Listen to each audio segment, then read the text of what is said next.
As we have the rough draft of our first essay coming up, I thought we could do a little discussion about some basics of how to write a comparison essay, which is essentially what this is that I'm asking you to do. So we're going to go ahead and take a look at this slideshow. Oh, that's the one we just did. Oh no. Okay, how to write a comparison essay. So the first thing to ask is why compare? What's the purpose of doing this? Um, so, why might this be valuable to compare the texts that you are in this assignment supposed to compare? So usually, maybe I'm just speaking for myself, but usually it's assigned as a sneaky way to get you to dig below the surface level content of a text. So, for example, Lewis Thomas's essay On the Surface is about goldfish living in scummy city ponds, and Brent Stables' essay On the Surface is about a black man walking down the street. They seem like totally different essays, but are they really? Is there anything that binds them together? And in looking at what binds them together, do we get some sort of extra layer of illumination? All right, so when you dig deeper, a closer look at the two essays suggests that although the goldfish are goldfish, undoubtedly, they are also symbolic of any number of other things. And we talked about some of these interpretive possibilities in class. So, other things that the goldfish could represent symbolically are people of various groups who have been marginalized. So, that might be the homeless, it might be any number of minority groups. It might be any kind of um, disabled people, anybody who has been marginalized in some way. And although Staples' piece is about his experience as an individual, um, it is also indicative of the larger experience of Black men in the US. So he's using his own personal experience to get at a larger issue that he sees being a problem throughout. So it's it's easier to see that, really without digging below the surface. Staples's piece is about a marginalized group. Um, but we might not necessarily think about it as more than his individual experience until we dig a little bit deeper. Okay, so that when we dig deeper, we see that perhaps the two essays have more in common than we might have originally thought. And ultimately, that's what forms the basis of a basic template for our comparison essay. So we can think of it in these terms. On the surface, anytime you have a slash, it's kind of just like various possibilities for that part of the sentence.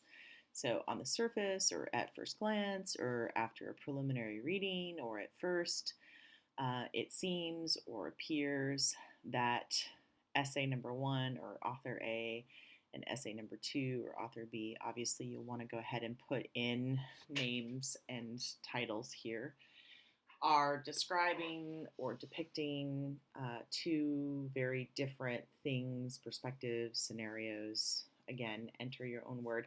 Anytime when I give you a template, think of it like jazz. You have maybe a basic chord progression, but you are adding the words that you are comfortable with within that template. All right, so they're describing / depicting two very different things / perspectives / scenarios.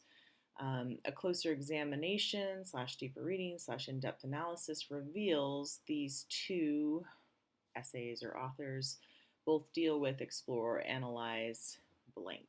Insert your common idea or argument. All right, so after you've established that connection between the two essays / authors, using some form of that template, if it's helpful for you to do so, you can take the thesis a step further by explaining why pointing out this common thread helps us understand the present issue better or explore it more thoroughly. So where we start out is here we have these two essays that don't seem at first related, but when we look a little bit closer, we see that they have this common thread. And that's what your thesis will point out, but it might help to not only give you more to write about in your essay, but just add depth to that thesis by giving us a sense of why it might be interesting to see what that common thread is. All right, so here is an example thesis statement using that template and taking it that little extra step in order to make this relevant, interesting idea to pursue. At first glance, Lewis Thomas's Streetwise Goldfish and Brent Staples's Just Walk On By, A Black Man Ponders His Ability to Alter Public Space, seem to be about different subjects, goldfish and black men. But a closer look reveals that both essays depict the plight of those who are marginalized, compelling us to consider what extreme forms of adaptation the marginalized must undergo in order to survive. All right. So we can see the basic progression at work here from figuring out what it is that each of your texts is saying on the surface, and then digging below that surface level interpretation to find a common thread, and then making sense of that common thread for us, making it significant, making it something that helps us see the world, get some insight into our existence and our society in a better way. All right. Thus concludes my presentation on how to write a comparison essay.